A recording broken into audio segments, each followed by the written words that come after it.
Bonjour à tous, j'espère que vous allez bien, c'est Kailis. Aujourd'hui donc petit horoscope, taroscope, voilà comme on peut aussi l'appeler. Et donc deuxième partie, deuxième donc signe zodiacal, donc on a vu le bélier, maintenant on va voir le taureau. Donc on regarde tout de suite donc pour l'année 2020, l'horoscope, taroscope. Donc, parce que n'oubliez pas que je ne suis pas astrologue, je suis voilà, médium voyant. Donc, on va regarder donc par le biais des cartes et par rapport également à mon ressenti, un petit peu votre ressenti mois par mois, donc de janvier, février, mars, avril jusqu'à décembre 2020, le signe du taureau. N'oubliez pas, commentez la vidéo, partagez la vidéo, comme ça pour tous ceux qui sont taureau, bélier, enfin, à qui s'intéresse cet horoscope, de partager la vidéo.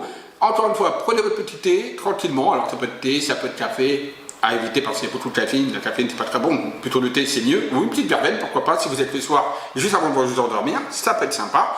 Donc prenez tout ça avec vous et on commence maintenant cette petite vidéo.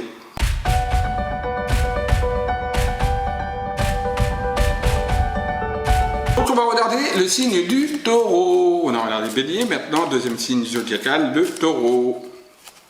Donc pour l'année 2020, on va regarder mois par mois un petit peu ce qui va se passer. Alors, mois par mois pour le taureau, qu'est-ce qui va se passer? Donc on va regarder déjà les énergies donc, de l'année 2020 en général, l'ambiance pour les taureaux sur l'année 2020. Hop, on y va. Alors, le taureau, ça va bouger hein, pour vous. Hein. C'est une ambiance un petit peu avec énormément de mouvements. En général, entre janvier et décembre 2020, il va y avoir des mouvements. Donc déjà, des mouvements inattendus, des moments qu'on ne s'attend pas. Il peut y avoir également beaucoup de choses également concernant peut-être des déménagements aussi, d'accord, ou des réaménagements d'habitation, mais également aussi, pourquoi pas, pour certains taureaux, également du mouvement vers l'étranger. Et il y a aussi beaucoup de cassures et de changements. Voilà, mais tout ça peut arriver également très très vite. Hein. C'est des choses qui sont inattendues. Là, l'ambiance générale, des choses inattendues qui vont vous attendre, vous, la taureau. Allez, on y va. Janvier, février, mars, avril, mai, juin, juillet, août, septembre, octobre, novembre et décembre. Allez, on y va. La carte en janvier de l'eau. Voilà, l'eau. L'eau qui représente donc, alors ça représente les émotions, donc janvier va être un mois, donc toujours pour l'année 2020, hein, je répète, hein, donc janvier va être un mois assez émotionnel pour vous, donc l'émotionnel va énormément prendre part dans votre énergie, etc. Donc vous risquez d'être émotive, d'accord, donc attention à vos émotions, et puis, voilà, des jours où tout sera plutôt calme, un petit peu monotone, un petit peu en déprime, et d'autres jours où boum, ça va être la tempête pour vous. Voilà, donc ça peut être également pour certains taureaux également des signes de vouloir donc partir, s'éloigner, avoir une notion d'eau autour de soi, de se ressourcer, etc. Donc janvier vous allez avoir plutôt envie de vous ressourcer également émotionnellement parlant, d'accord, et de prendre un petit peu de la distance par rapport à votre vie en général. Vous avez donc en janvier besoin de souffler. Là, ce qu'on annonce, voilà, par rapport à nous.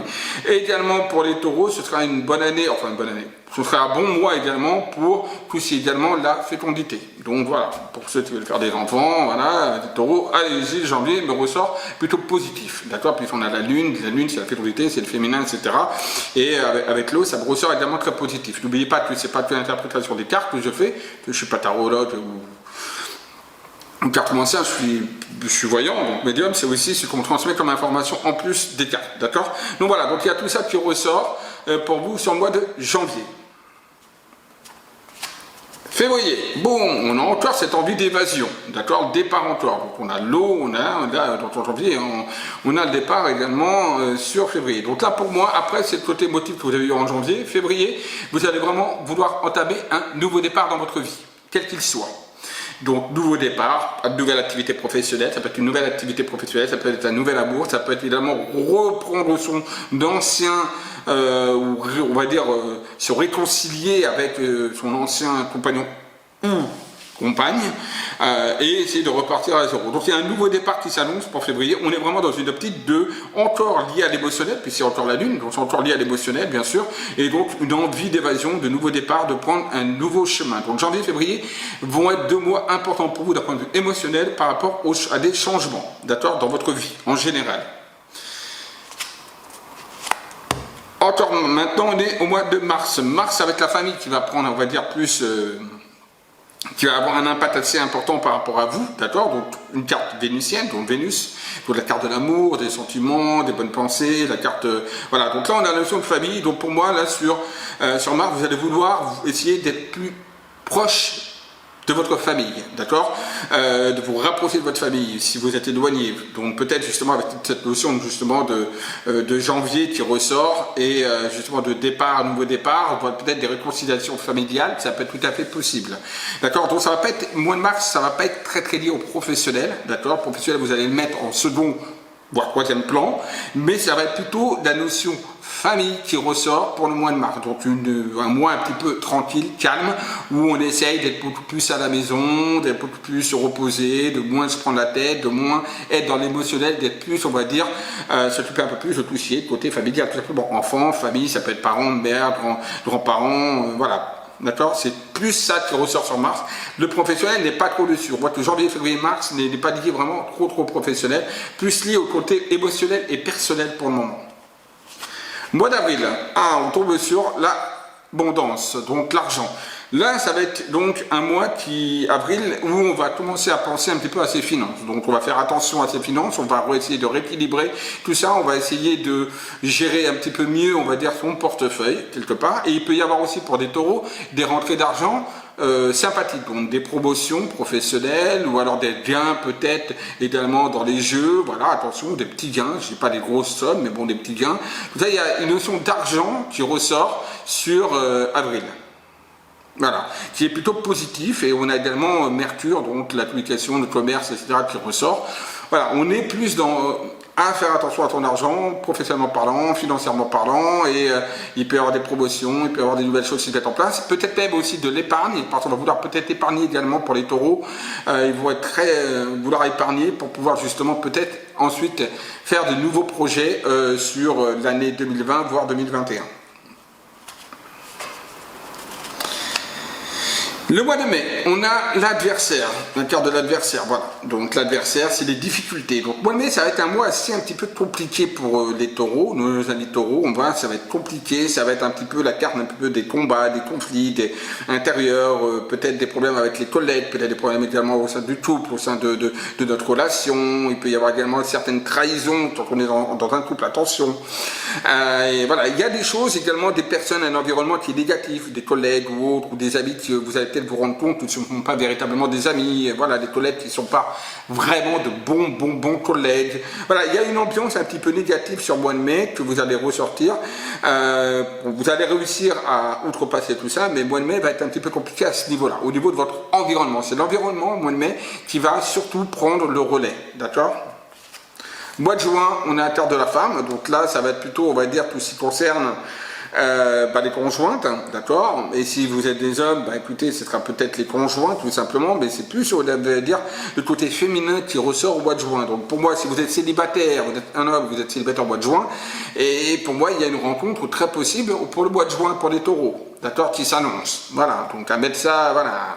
Attention, hein, d'accord. Voilà. Et si vous êtes une femme et que vous aimez les femmes, il peut y avoir également une rencontre féminine également pour vous. Ça va également de soi, c'est également de pair.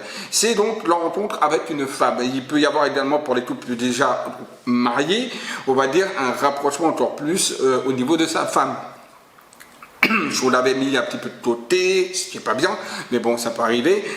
Les taureaux, donc, pour moi, seront un peu plus proches de leur femme et un peu plus, voilà, ancrés dans une relation sentimentale. C'est surtout sentimental qui ressort ici, d'accord? Voilà. La carte du mois de juillet, on a les solaires. Donc juillet, pour moi, j'ai quelque chose qui vous ressort très bien. Donc ce sera un très bon mois. On a un mois solaire pour vous. Super, parce que c'est les vacances, donc ça va très bien, justement. Donc juillet, pour moi, ce sera un mois tranquille, paisible, et auquel vous allez prendre, on va dire, plaisir à faire ce que vous voulez. Et les choses que vous mettrez en place au mois de juillet seront couronnées de succès. Donc faites les choses que vous avez envie de faire au mois de juillet. Pour moi, c'est un mois très positif pour vous, à peu près dans tous les domaines. Mois d'août, despotisme. Attention, le mois d'août est un peu plus compliqué pour vous, sera un peu plus compliqué. On vous sent un petit peu enchaîné peut-être par rapport à un passé, on vous sent peut-être prisonnier de certaines situations, ça peut être professionnel ou sentimental ou financière. Donc voilà, attention, le mois d'août est un peu plus compliqué que le mois de juillet. Le mois de juillet est un mois super pour vous, les taureaux. Par contre, le mois de mars va être, par contre le mois d'août, va être un mois assez compliqué. Donc attention à ça.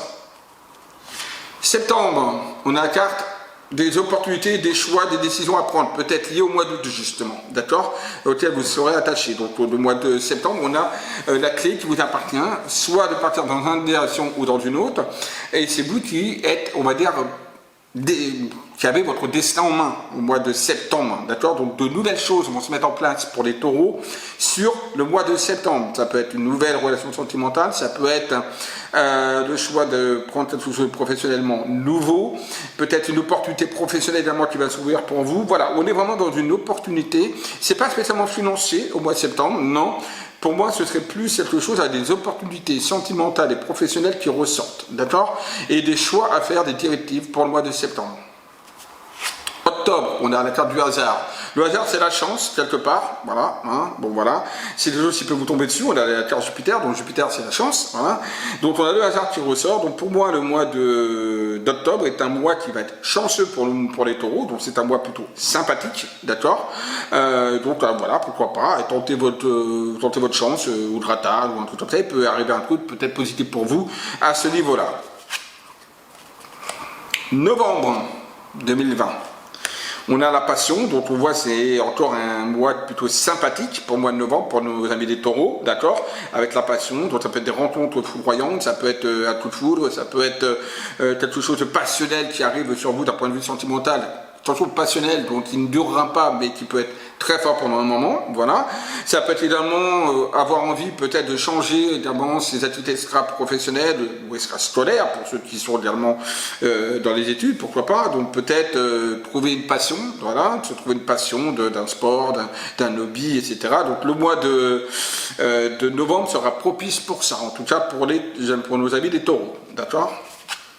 Et enfin le mois de décembre, très bon mois également, donc la fleur de lys, la beauté, toujours Jupiter, donc mois de décembre, donc, et un mois vraiment tranquille, paisible également, où on va essayer de faire plaisir aux uns, aux autres, et qui sera lié au sentiment. Donc concrètement, on voit que c'est plutôt pas mal pour le taureau, hein, c'est pas, voilà, pour moi j'ai quand même un tirage qui est plutôt sympathique, hein, quelque chose ça me ressort, avec énormément de changements comme on a vu, hein, avec l'eau, le nouveau départ, avec la clé, donc l'opportunité qui est très importante, le mois de septembre sera très important pour vous, d'où justement la coupe qui disait de déménagement, changement avec l'accident, des choses rapides peuvent arriver au niveau du changement. Entre janvier, février et septembre, vraiment des choses peuvent vraiment évoluer dans votre vie. Voilà. On va faire avec donc notre ami de tarot.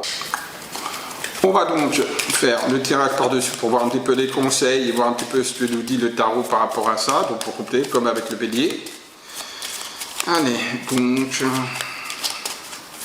par rapport au taureau, pour 2020, mois par mois. Et là je demande mois par mois. Donc pour le taureau. Alors, à la coupe, on a la force. Et on a le pape. Deux très bonnes cartes pour moi. D'accord, la force. Donc pour moi, vous arriverez à vous sortir de toutes les situations, plus ou moins, d'accord, du moment que vous savez vous gérer vos émotions. Et on a le pape qui ressort, qui est plutôt également une carte très positive, avec une certaine stabilité. Voilà, donc on a vraiment des choses qui seront plutôt sympathiques au niveau de vos énergies en général. Et d'ailleurs, on voit d'après le tirage que c'est le cas. Alors, hop, janvier, donc le tarot, qu'est-ce qu'il nous dit? Le chariot. Le chariot et il y a l'eau, comme par hasard, vous voyez, hein, il n'y a pas de... Bon, voilà, c'est quand même bizarre. Puisque l'eau représente le mouvement, représente également donc, les distances, représente les voyages, représente l'émotionnel, ça représente également plus la fécondité, ça représente l'envie de départ, l'envie d'évasion, pourquoi pas même de déménagement, voilà, c'est la carte d'un. Et le chariot représente la réussite, quelque part, donc, et également représente aussi le mouvement, le départ, voilà, donc c'est également ça qui ressort. Donc c'est vrai qu'en janvier, pour les taureaux, il y aura vraiment quelque chose de nouveau qui peut arriver dans votre vie, avec peut-être une envie d'évasion, de distance, de reprise de... pourquoi pas, et les choses seront, voilà, vous amèneront à de la positivité, en tout cas sur janvier. Le mois de janvier-février, on a le monde, très très bonne carte également, des meilleures cartes également du tarot, d'accord. Le monde avec le départ, encore une fois, vous voyez. Donc le départ, ben, c'est l'évasion, etc. Et on a le monde c'est le monde, hein, c'est la distance, c'est la communication, mais c'est également parcourir, on va dire, voyager. Donc on est vraiment dans quelque chose de qui est lié à l'émotionnel au départ, hein, d'accord. Et tout ça, c'est très positif. Le janvier, février est positif pour vous. On a la famille pour le mois de mars et on a le battleur, la carte de battleur avec la famille. Donc on voit qu'il y a de nouvelles choses qui, comme je disais, pour moi, vous allez vouloir justement sur février-mars, vous rapprocher de votre famille, créer quelques nouveaux liens, faire des choses comme ça. Et le battleur, c'est la création de quelque chose de nouveau. On est en train de se mettre en place pour créer de nouvelles choses. Et c'est ce qu'on va faire avec la famille, pour moi. Vous voyez, c'est certainement ça qui revient. Et il y a également peut-être aussi un petit truc professionnel pour les auto-entrepreneurs ou ceux qui sont à leur compte. Alors, ensuite, janvier, février, mars, avril, on a la justice, et on a l'argent qui est là. Donc voilà, comme je vous disais, ça va être comment on appelle ça, un mois qui va être lié à l'argent, au financier, et on a la justice qui est là. La justice, c'est tout aussi les contrats, c'est tout ce qui peut être avoir également des liens avec l'administration, peut-être des impôts, etc. Bref, il y a des choses comme ça qui sont là, et on voit qu'il y a des choses à régler, et en même temps, la justice, ben, il va falloir équilibrer également. Et on voit que tout est lié aux finances, donc sur le mois d'avril. Donc attention, avril, c'est lié à de l'argent et aux finances. Il peut y avoir également, pourquoi pas aussi des choses positives, avec des signatures de contrats, par exemple, un avenant à votre contrat de travail qui vous permettra de gagner un peu plus, etc. Là, c'est voilà, ce qu'on me montre là. Ensuite, on a la lune. La lune qui correspond avec l'ennemi. Sur le mois de mai. La lune qui correspond avec l'ennemi. Donc oui, donc on voit que là, ça va être un mois de mai qui va être très très très délicat. Attention aux trahisons, attention aux choses cachées. Comme je vous dis, il y a l'ennemi justement. Donc attention à tout cet environnement-là qui ressort. Donc le mois de mai est un mois qui va être assez compliqué d'un point de vue, on va dire, de l'entourage et de ceux qui nous entourent. D'accord. La lune nous le montre encore une fois. Juin, on a le jugement avec la femme. Donc voilà, justement, comme je disais, nouvelle rencontre pour les célibataires. Boum, c'est le karma, c'est le jugement qui arrive. On se rapproche peut-être aussi d'une femme qui était proche de nous et donc on a également le karma qui ressort. Donc c'est vraiment lié, on va dire, au destin quelque part. Donc profitez pour ceux qui sont célibataires, les taureaux célibataires. Le mois de juin est très propice à une nouvelle rencontre. Juillet, vous savez, donc des honneurs, et là on a l'amoureux, donc c'est une bonne carte, d'accord, des décisions à prendre, des choix à prendre, bon certes, mais bon voilà, c'est plutôt, on va dire, un mois plutôt sympathique, et peut-être également, dans le couple également, vraiment quelque chose qui peut se passer très très bien au niveau du couple. Mois d'août, on a le despotisme, et on a le soleil qui ressort. Voilà, donc malgré que ce soit compliqué pour le mois d'août, pour moi, vous allez quand même réussir à vous en sortir. D'accord, derrière l'ombre, il y a quand même la lumière. Donc voilà, donc vous allez réussir quand même à avoir un petit peu de nouveaux horizons. Le mois de septembre, on a la destinée et on a l'empereur. Et oui, justement, vous voyez l'empereur, carte très importante de puissance. Donc des choix importants qui seront à mettre en place en septembre et que vous allez les prendre dans de bonnes conditions, en tout cas. L'empereur le montre. On a donc octobre, la carte du pape qui était dans la coupe, donc la carte du pape avec donc le hasard, donc c'est positif, voilà, j'ai rien de négatif, rien à dire. Octobre, on a l'impératrice qui ressort, voilà, avec la passion. Donc comme je disais, justement, il peut y avoir quelque chose de très passionnel par rapport à l'arrivée de quelqu'un ou autre, un coup de foudre ou autre. Voilà, et on a vraiment la création de quelque chose de nouveau, donc pourquoi pas aussi sentimental, sur le mois de novembre. Décembre, on a l'étoile, très bonne carte, et on a les sentiments, très bonne carte aussi, beauté, donc avec le rat de Béline, qui prouve que voilà, vous serez dans une ambiance au mois de décembre très très propice pour des choses sentimentaux, voilà, que vous aurez donc une énergie plutôt positive, en tout cas pour le mois de décembre. Vous voyez, donc le rat de Béline a dit quelque chose, et le tarot vient quasiment confirmer ce que disait le Béline. Et voilà donc pour le virage donc horoscope, taroscope pour le taureau. J'espère que ça vous a plu. Commentez la vidéo, partagez la vidéo. Je vous dis à très vite. Bisous à tous pour le prochain tarot, taroscope, horoscope qui arrive très bientôt. Et là ce sera pour nos amis les Gémeaux, c'est-à-dire moi. Allez, bisous à tous. Et surtout n'oubliez pas, aimez-vous, aimez les autres. Bisous à tous.